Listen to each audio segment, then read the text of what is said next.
El Señor esté con ustedes. Lectura del Santo Evangelio según San Marcos.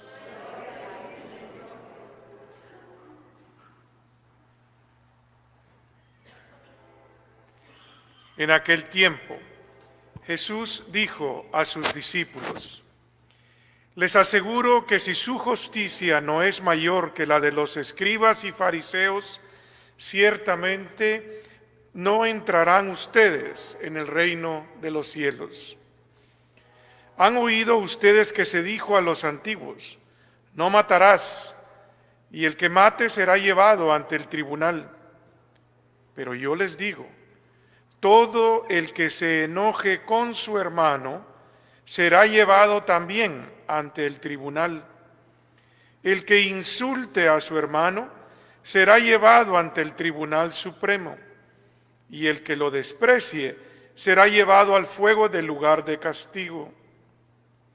Por lo tanto, si cuando vas a poner tu ofrenda sobre el altar, te acuerdas ahí mismo de que tu hermano tiene alguna queja contra ti, deja tu ofrenda junto al altar y ve primero a reconciliarte con tu hermano y vuelve luego a presentar tu ofrenda. Arréglate pronto con tu adversario mientras vas con él por el camino, no sea que te entregue al juez,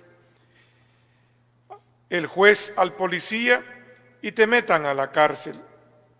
Te aseguro que no saldrás de ahí hasta que hayas pagado el último centavo. Palabra del Señor.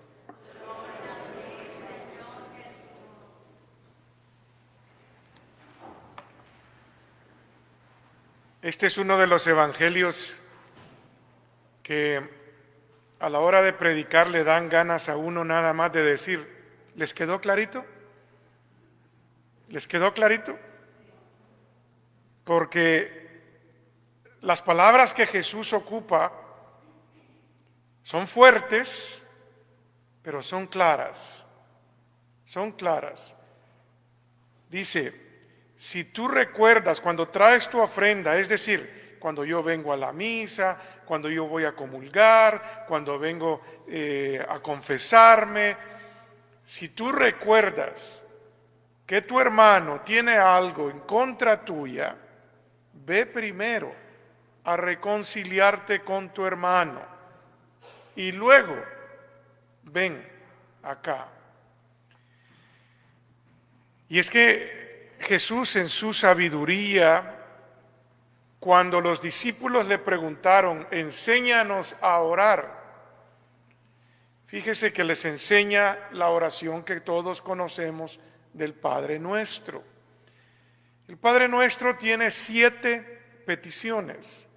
3 se le llaman peticiones celestiales y 4 se le llaman peticiones humanas, peticiones de las relaciones humanas. 6 de las 7 peticiones tienen una tan sola parte. Solo hay una petición que tiene 2 partes. ¿Se recuerdan cuál es? Perdona nuestras ofensas, como también nosotros perdonamos a los que... Incluso en esa oración, Jesús dice: antes de pedir perdón o cuando pidas perdón, asegúrate de haber perdonado para poder recibir el perdón. Porque si yo no perdono, no puedo esperar que Dios me perdone a mí. Por eso en la primera lectura dice que ya habían unos que no eran salvados, que para ellos el evangelio lo dejaban de lado. ¿Por qué? Porque no todos se van a salvar. Incluso en la oración eucarística se dice: esta es mi sangre, sangre de la nueva alianza, que será derramada por muchos. No dice por todos. La última traducción que se ha hecho dice que será derramada por muchos. ¿Por qué? Porque habrá quienes no la acepten. Y Dios no puede imponerse al que no lo quiere aceptar. ¿Por qué? Porque Él nos da libertad para escoger.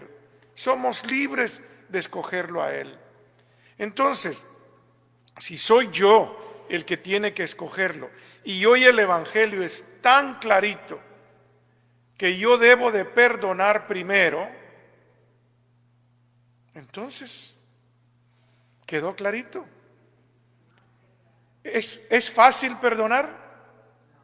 No, Jesús no dice aquí que es fácil, pero Jesús nos perdona a nosotros. Dios nos perdona a nosotros. Hay quienes dicen que, por ejemplo, antes de ir yo al sacramento de la reconciliación, ya Dios me ha perdonado, porque así me quiere, así es el amor de Dios, me ama tanto que antes de que yo vaya a recibir el perdón, Él ya me ha perdonado. Sí necesito yo el sacramento para recibir el perdón, pero Él ya me ha perdonado porque me ama. Y lo mismo espera Él de nosotros. Dios es misericordioso. Y creo que ya les he compartido qué quiere decir la palabra misericordioso.